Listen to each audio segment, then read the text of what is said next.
Bienvenue à cette nouvelle édition de Mise en cause consacrée à la problématique de gangs et révolution en Haïti. Ces derniers jours, la situation en Haïti est devenue de plus en plus chaotique. Le monde entier, justement, déplore la situation qui se déroule actuellement en Haïti, avec la division du peuple, le silence des intellectuels, l'incapacité de l'opposition à proposer des solutions concrètes, et surtout, la montée en puissance des gangs qui évoque même la possibilité d'une révolution. Est-il possible pour des gangs de provoquer ou de mener à bien une révolution en Haïti?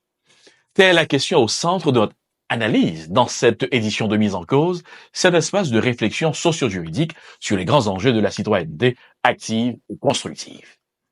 Comme toujours, votre présentateur est Jasmin Dubellé, détenteur d'un doctorat en droit américain, d'un master en droit international et en droit américain, diplômé des écoles de magistrature d'Haïti et de France, ancien professeur de droit à la faculté de droit du Cap haïtien.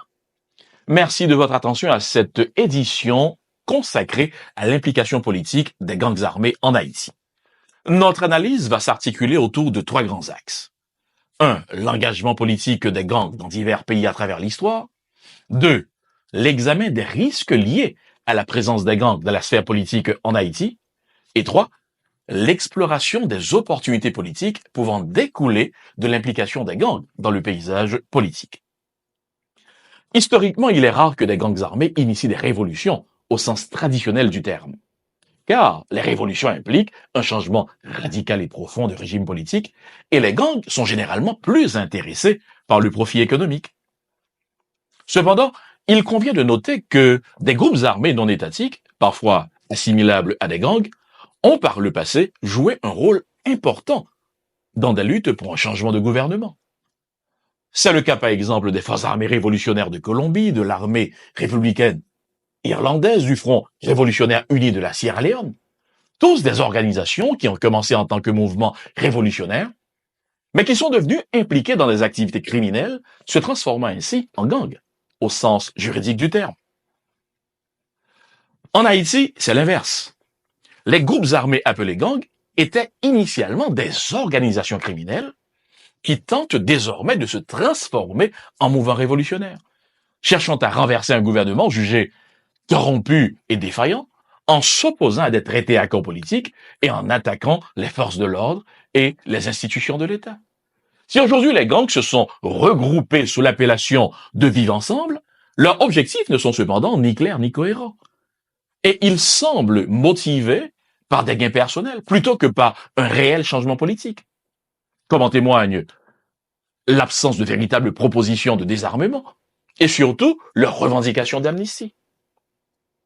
Quand les gangs parlent d'amnistie, c'est donc un concept chargé de sens politique et juridique dans le contexte même de leur transformation en mouvement révolutionnaire.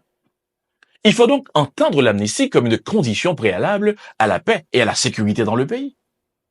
Donc, tant que les gangs, ainsi que ceux qui les financent ou les soutiennent, n'ont pas la garantie que les perspectives d'une amnistie sont clairement définies par les acteurs politiques, les gangs vont continuer à défier l'autorité de l'État. À ce point, il est crucial de comprendre la différence sémantique entre gangs et groupes révolutionnaires. Voyons rapidement les éléments constitutifs des gangs. Les gangs sont généralement des groupes criminels qui se livrent à des activités illégales telles que l'enlèvement, le trafic de drogue, etc. Ils sont souvent associés à des territoires spécifiques et ne sont pas guidés par des idéologies politiques. Leur motivation principale est la recherche de gains financiers. Tandis que les groupes révolutionnaires rassemblent des individus qui s'unissent pour renverser un gouvernement existant ou apporter des changements radicaux à la société. Leurs motivations sont principalement politiques, économiques et sociales. Ces considérations sémantiques permettent de comprendre que les groupes armés présents en Haïti ne sont ni des gangs ni des groupes révolutionnaires. Au regard du droit, ces groupes armés sont des milices. Pourquoi? Parce que ce sont des organisations non étatiques, dirigées par des chefs locaux. Ce sont des organisations qui défendent des intérêts spécifiques. Ce sont des organisations qui expriment aujourd'hui, dans le contexte actuel, des idéologies politiques. Et ce sont enfin des organisations, même s'il y a des preuves limitées, qui sont soutenues par des groupes privés ou des forces étrangères. Tous ces éléments caractérisent des milices, mais non des gangs. Si le terme générique de gang est souvent utilisé en raison, je dirais, de son accommodation facile au langage ordinaire, on comprend très bien qu'il s'agit juridiquement de milices soutenues par des financements occultes. Et c'est ce qui rend la situation de plus en plus confuse et délicate. L'implication politique de ces groupes armés va donc continuer à plonger Haïti, un pays déjà meurtri par la violence, dans un abîme d'incertitude et d'incohérence politique. Donc, si aucune mesure n'est prise pour renforcer les capacités de l'État à assurer l'ordre, à maintenir l'ordre, les gangs vont continuer à faire peser une menace constante sur la paix et la sécurité du pays. On se dit alors, dans ce cas, l'ONU devrait intervenir pour contribuer à résoudre la crise sécuritaire et humanitaire en Haïti. Mais non. C'est pourquoi j'ai fait le rappel historique. L'histoire nous a montré que quand la situation sécuritaire est confuse, embrouillée par des conditions posées par des groupes armés, l'incapacité des acteurs politiques à s'unir, l'ONU tend toujours à retarder toute forme d'intervention. Dans un tel contexte, la présence des gangs va continuer également à exacerber la division au sein de la population haïtienne. Car on le voit déjà, là où certains considèrent les gangs comme un obstacle à la paix et à la sécurité, d'autres les soutiennent comme des acteurs du changement. Les gangs peuvent-ils réellement provoquer un changement? Là, il y a lieu d'en douter. Mais il faut reconnaître également que leur présence crée des opportunités politiques. On dit souvent que les opportunités naissent là où les risques et les dangers se rencontrent. En Haïti, paradoxalement, la présence des gangs ouvre des fenêtres d'opportunités politiques.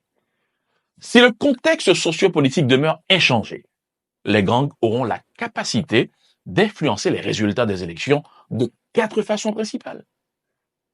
1. L'intimidation des électeurs. 2. La contestation des résultats des élections. 3.